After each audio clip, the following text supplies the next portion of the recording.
ओम श्री गणेशाय नमः। ओम नमः शिवाय। मैं अभिजीत शर्मा योगिक स्वाध्यायम के हमारे पॉडकास्ट शिव पुराण विद अभिजीत में आप सभी का हार्दिक अभिनंदन करता हूं। तो चलिए आज हम अपने अगले एपिसोड को आरंभ करते हैं। आज हम शिव पुराण की दूसरी संहिता रुद्र संहिता के तीसरे खंड पार्वती खंड के 37वें अध्याय से आगे बढ़ेंगे।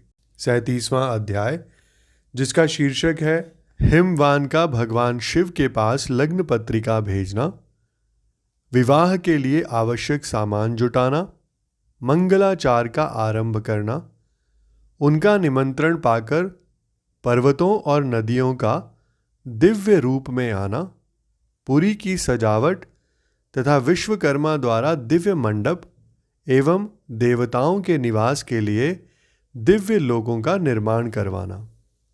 यहाँ पर नारद जी ब्रह्मा जी से पूछते हैं कि हे तात, हे महाप्राज्ञ, हे प्रभो, आप कृपा पूर्वक ये बताइए कि सप्त ऋषियों के चले जाने पर हिमाचल ने क्या किया।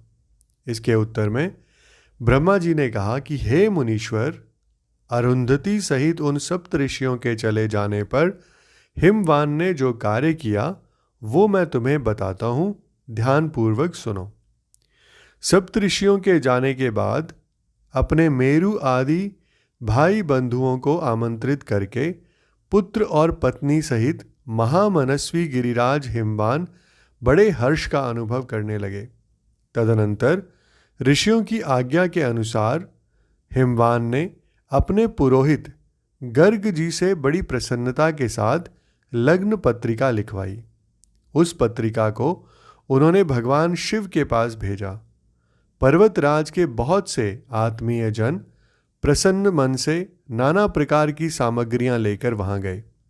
कैलाश पर भगवान शिव के समीप पहुंचकर उन लोगों ने शिव को तिलक लगाया और वह लग्न पत्र उनके हाथ में दे दिया। वहां भगवान शिव ने उन सब का यथा योग्य विशेष सत्कार किया। फिर वे सब लोग प्रसन्न चित्त हो शैलराज के पास लौट आए। महेश्वर के द्वारा विशेष सम्मानित होकर बड़े हर्ष के साथ लौटे हुए उन लोगों को देखकर हिमवान के हृदय में अत्यंत हर्ष हुआ। तत्पश्चात आनंदित हो शैलराज ने नाना देशों में रहने वाले अपने बंधुओं को लिखित निमंत्रण भेजा, जो उन सब को अत्यंत सुख देने वाला था। इसके बाद वे बड़े आदर और उत्साह के साथ उत्तम अन्न एवं नाना प्रकार की विवाहोचित सामग्रियों का संग्रह करने लगे। उन्होंने चावल, गुड़, शक्कर, आटा, दूध, दही, घी, मिठाई, नमकीन पदार्थ, मक्खन, पकवान, महान स्वादिष्ट रस और नाना प्रकार के व्यंजन इतने अधिक एकत्र किए कि सूखे पदार्थों के तो पहाड़ खड़े हो गए और द्रव्य पदार्थों की बावड़ियां बन गई। शिव के पार्षदों और देवताओं के लिए हितकर नाना प्रकार की वस्तुएं, भांति भांति के बहुमूल्य वस्त्र, आग में तपाकर शुद्ध किए हुए सुवर्ण रजत और विभिन्न प्रकार के मणिरत्न, इनका तथा अन्य उपयोगी द्रव्यों का विधि पूर्वक संग्रह करके गिरिराज ने मंगलकारी दिन में मांगलिक कृत्य करना आरंभ किया। पर्वतराज के घर में स्त्रियों ने पार्वती का संस्कार करवाया। भांति भांति के आभूषणों से विभूषित हुई राजभवन की उन सुंदरी स्त्रियों ने सानंद मंगल कार्य का संपादन किया। नगर के ब्राह्मणों की स्त्रियों ने स्वयं बड़े हर्ष के साथ लोकाचार का अनुष्ठान किया। उसमें मंगल पूर्वक भांति भांति के उत्सव मनाए गए। हर्ष भरे हृदय से उत्तम मंगलाचार का संपादन करके हिमालय भी सर्वतोभावेन बड़े प्रसन्न हुए और अपने निमंत्रित बंधुजनों के आगमन की उत्सुकता पूर्वक प्रतीक्षा करने लगे। इसी बीच में उनके निमंत्रित बंधु बांधव आने भी लग गए। देवताओं के निवासभूत गिरिराज सुमेरु दिव्य रूप धारण करके नाना प्रकार के मणियों तथा महारत्नों को यत्नपूर्वक साथ ले अपनी स्त्री पुत्रों के साथ हिमालय के घर आए। मंदराचल, अस्ताचल, उदयाचल, मलय, दुर्दुर, निषद, गंधमादन, करवीर, महेंद्र, पारियात्र, क्रौंच, पुरुषोत्तम शैल, नील, त्रिकुट, चित्रकूट, वेंकट, श्रीशैल, गौकामुख, नारद, विंध्य, कालंजर, कैलास तथा अन्य पर्वत दिव्य रूप धारण कर अपनी स्त्री पुत्रों के साथ बहुत सी भेंट सामग्री ले वहाँ उपस्थित हुए। दूसरे द्वीपों में तथा जहाँ भी जो जो पर्वत हैं वे सब हिमालय के घर पधारे।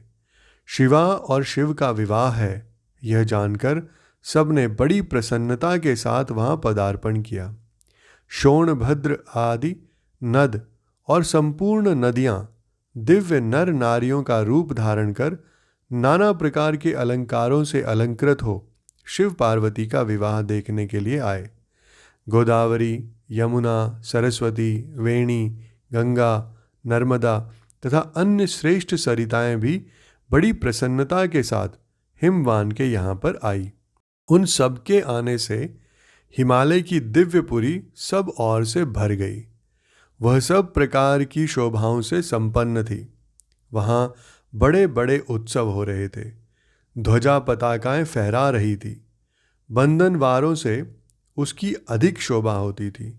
चारों ओर चंदोवे तने होने से वहाँ सूर्य का दर्शन नहीं होता था। भांति भांति की नीली, पीली आदि प्रभा उस पुरी की शोभा को बढ़ाती थी। हिमालय ने भी बड़ी प्रसन्नता के साथ अपने यहाँ पधारे हुए सभी स्त्री पुरुषों का यथा योग्य सादर सत्कार किया और सबको अलग अलग सुंदर स्थानों में ठहराया। अनेक उपयुक्त सामग्री देकर सबको पूर्ण संतुष्ट किया। हे मुनि श्रेष्ठ, तदनंतर शैलराज हिमवान ने प्रसन्न हो महान उत्सव से परिपूर्ण अपने नगर को विचित्र रीति से सजाना आरंभ किया। सड़कों को झाड़ बुहार कर उन पर छिड़काव करवाया। उन्हें बहुमूल्य साधनों से सुसज्जित एवं शोभित किया। प्रत्येक घर के दरवाजे पर केले आदि मांगलिक वृक्ष लगवाए और उन्हें मांगलिक द्रव्यों से संयुक्त किया। आंगन को केले के खंभों से सजाया।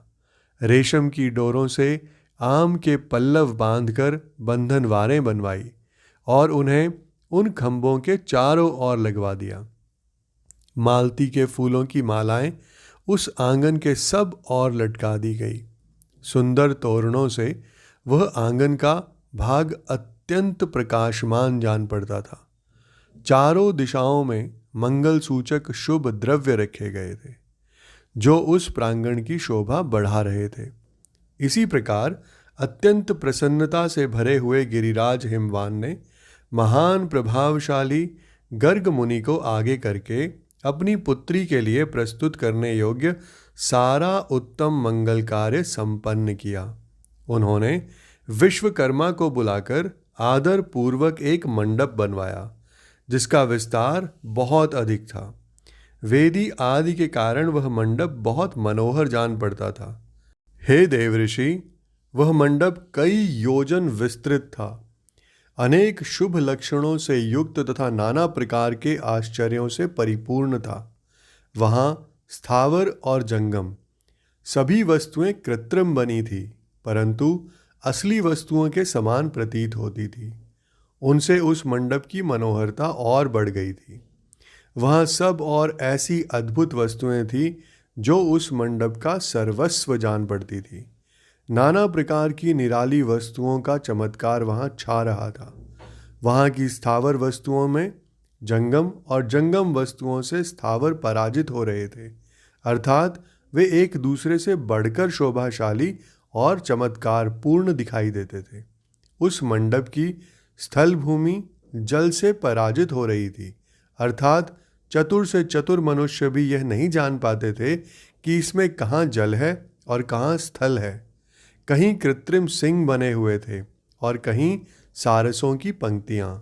कहीं बनावटी मोर थे जो अपनी सुंदरता से मन को मोह लेते थे।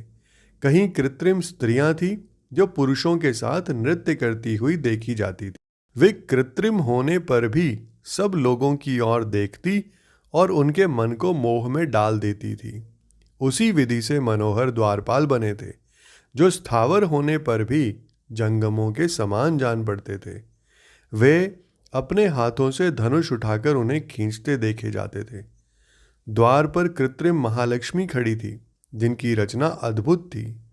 वह समस्त शुभ लक्षणों से संयुक्त दिखाई देती थी।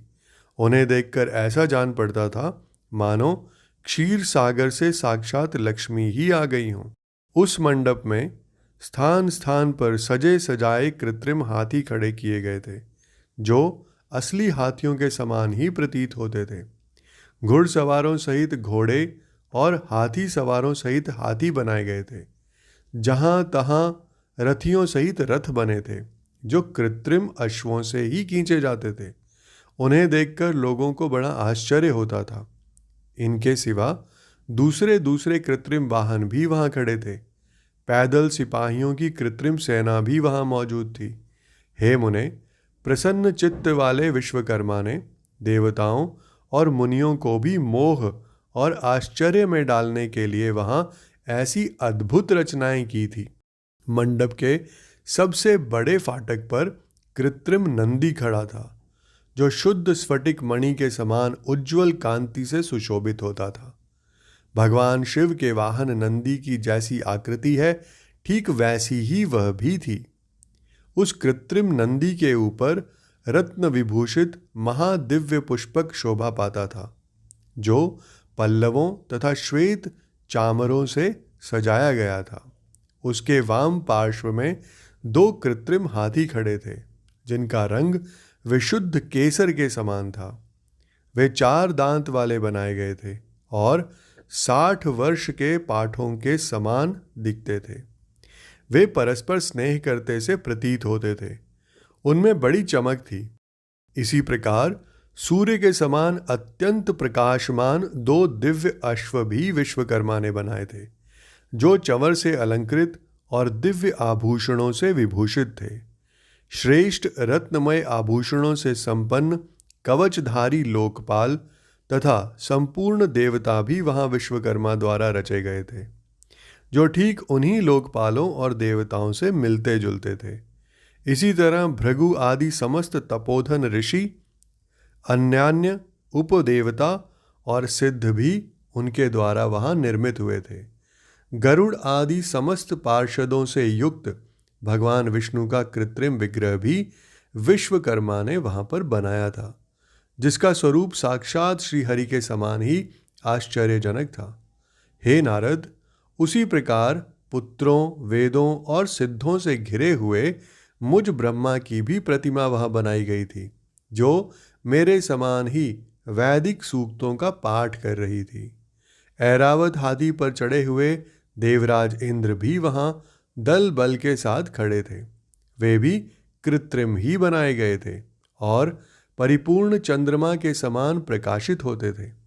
हे देवऋषि, बहुत कहने से क्या लाभ है।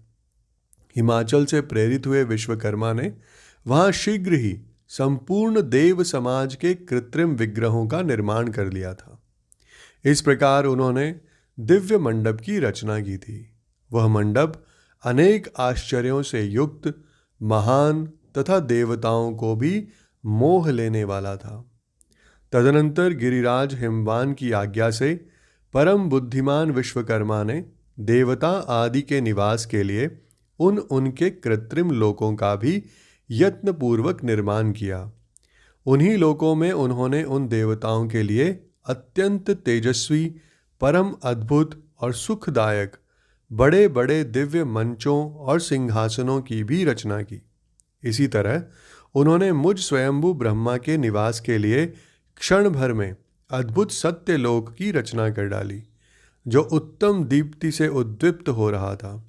साथ ही भगवान विष्णु के लिए भी क्षण भर में दूसरे दिव्य वैकुंठ धाम का निर्माण कर दिया जो परम उज्ज्वल तथा नाना प्रकार के आश्चर्यों से परिपूर्ण था।